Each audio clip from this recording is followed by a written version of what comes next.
Hales Owen Man up for an award after using his battle with depression and alcohol to help others. His name is John Mansell. He runs the Ex-Booze Hounds blog and Twitter feed and has now been nominated by the West Midlands Police and Crime Commissioner for an Outstanding Citizen Award. How are you, John? You all right?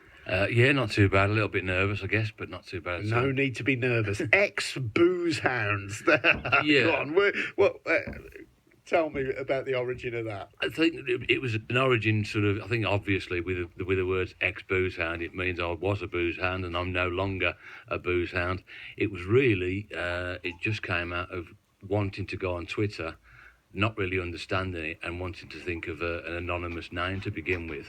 And then perhaps a year on when the blog started, it just felt like it was the right way to go. And How much of a booze hound were you? I would think they classed me as a functioning alcoholic, so I held down a job, but I drank every day, sometimes first thing in the morning. Most of the time, when I was at work, I'd be trying to find somebody to come to the boozer at lunchtime. If I couldn't do that, I'd drive home, have a couple of cans perhaps, clean my teeth, chewing gum, back to work. And then on the afternoon, it would be, no, I'm going to try not to drink tonight. And then within, an hour or so, it would be then I'd be trying to plan which off licence I would go to on the way home, because if I'd been to the same one 2 days in a row, I didn't want them to think I was, so I'd go and find another one.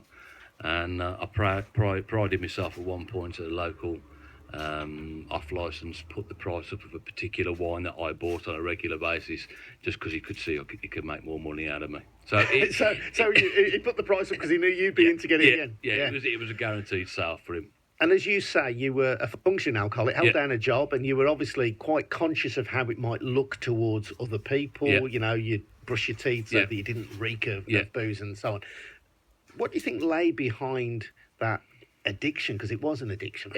I think with any addiction, I think, rightly or wrongly, I believe I was born that way. And whilst going through the booze clinic, as I call it, or Woodbourne Priory, it came to light that it can be something that's hereditary and within you. I think like most people, I started off most people about the age of 14 drinking with the lads down the local tip, and I think very quickly it was fairly obvious my drinking was different to others. And if I'm honest, I think I probably knew around about the age of 18, 19 that I was an alcoholic. And it wasn't a mask for something else then, it was just its own thing, an addiction. You liked the taste of booze, and after enjoying the taste of booze and learning that you had a capacity for it, you then found that you couldn't let go of it. I couldn't let go of it, no, loved it, and 13 years sober and still miss it now. At the end of the day, booze was my life, and it was the only thing that I ever thought of. If I wasn't drinking it, I was thinking it, and getting into trouble and becoming slightly unpopular in certain areas because it just wasn't under control, and it was early on it was fairly enjoyable, but as a young man, but towards the end of my 20s I knew there was something that was going to have to change, and that was really hard. And you went to a clinic and you dried out and... Yeah, I spent 28 days in a local private clinic. I was fortunate at the job I was at. I was in Bupa, so I got 28 days of therapy, help inside this, what's the word I'm looking for? As a patient inside. And I got that sort of 15 grand's worth of treatment for a £250 excess. And initially, I thought I was going there and come out drinking like a gentleman, and also you got that thing where I just thought people would think I was very brave, and they'd get them off my back for a while, and then I'd come back and start drinking again. But about 2 weeks into the 4 weeks, I had a little bit of an argument with the guy who was running it.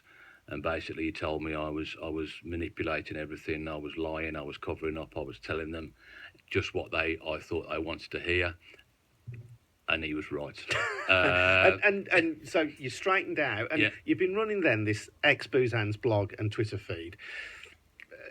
And clearly your story has found a resonance with other people. They've seen your story, they've read what you've written, and Yeah. you've reached out to other people Yeah. in the same situation. Yeah, absolutely. I think the blog came from I had a mental breakdown in June 2013, and unsurprisingly, like a lot of people, basically the NHS let me down, and and it's not an exaggeration to say that if I'd have based my recovery on the NHS, that I wouldn't be here today. I found some fight somehow.